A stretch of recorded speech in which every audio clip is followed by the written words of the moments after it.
Patrick Dempsey's Dr. Derek Shepherd's death in Grey's Anatomy was a huge event for the show and pop culture, marking a turning point in the story for Ellen Pompeo's Dr. Meredith Grey.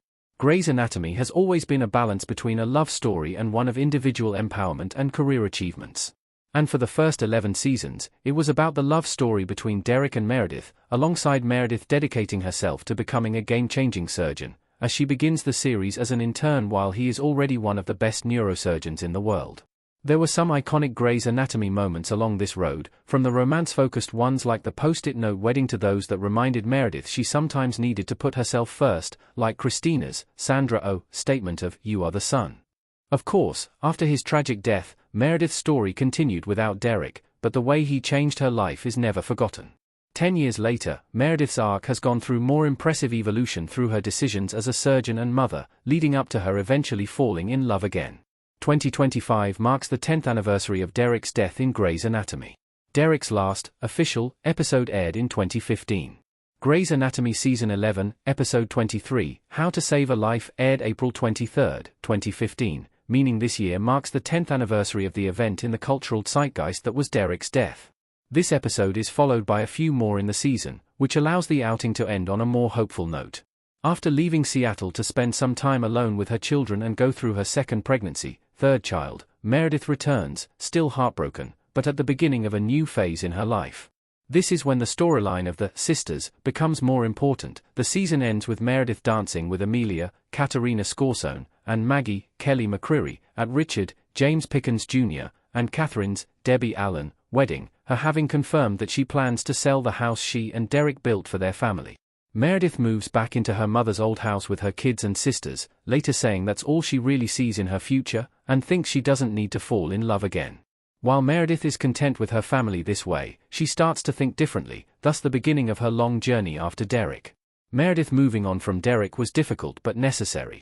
Meredith has another powerful storyline after Derek. Derek and Meredith were always, to a certain extent, an obvious endgame goal for the show. Many could have guessed that they would always work it out or get back together when the show had placed them on a pedestal as the ultimate love story. Because of Derek's passing, Meredith got pulled into the more frequent romance-to-breakup cycle of Grey's Anatomy. However, all her short-lived relationships serve her necessary personal evolution, taking small steps towards moving on. She has a first night with another man, a first new flirtationship, a first "I love you," until she is really there. No matter how you feel about the later seasons of Grey's Anatomy, the show didn't fail Meredith, as it showed the hard work it took for her to move on, never discounting that she is always missing Derek. Her relationships with Riggs, Martin Henderson, DeLuca, Giacomo Gianniotti, and Hayes, Richard Flood, rather than her just waiting a few years and then finding the next love of her life, show much more realistic progress. Along the way, she has a chance meeting with Dr. Nick Marsh, Scott Speedman, and Sparks Fly, but she still isn't quite ready at the time. How Nick Marsh is a healthier partner for Meredith than Derek. We all love Derek, but Nick is a less dramatic.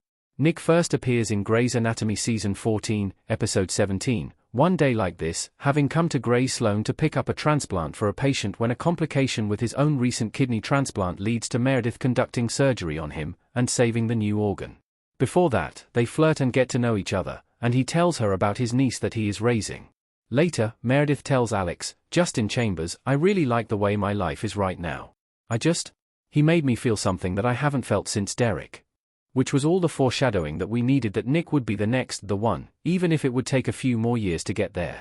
However, when Meredith and Nick do meet again and start dating, it's a different, more mature relationship than the one she had with Derek. As undeniably passionate as that romance was, the baggage of them starting out as an extramarital affair and other things that were nearly deal-breakers throughout the storyline also made it sometimes strenuous. It did admittedly work out in the end because they were committed to working through these things. However, Meredith is now in her best romance, which is in some ways healthier. She and Nick manage a long-distance relationship when he is in Minnesota, and she is still just visiting occasionally. Some natural tensions arise from her hesitating to finally leave Seattle, but they support each other along the way. They are also both parents and offer each other different advice and support when it comes to the struggles their children are facing. In many ways, it is a patient dynamic she couldn't have had with Derek, but just as loving. Meredith's healthier relationship cannot be possible without Derek. Meredith is who she is with Nick because she went through the relationship with Derek first. Derek, Patrick Dempsey, looks at Meredith, Ellen Pompeo, at the beach in Grey's Anatomy. Meredith is only able to have this relationship with Nick because of Derek. By the time she meets Nick, she is a different person than the intern who had a one-night stand with the man who, unfortunately, or not, turned out to be her boss. She herself is more patient, as well as established in her field, rather than ranking below her successful would-be partner. She is also looking for something different in a partner when they aren't going to be learning to parent together, as she is already well on her way down that road. It is fitting that the strange, season-long storyline of Meredith visiting an afterlife beach while in a coma where she sees Derek happens just before she meets Nick again. After all the character growth she goes through, she reflects, and has a kind of final goodbye with Derek, before going on to the rest of her life. Meredith and Derek will always be a staple of pop culture because of what they are in the first half of Grey's Anatomy, but the show tells a heartfelt, real, and compelling story about Meredith on a journey to find her next love.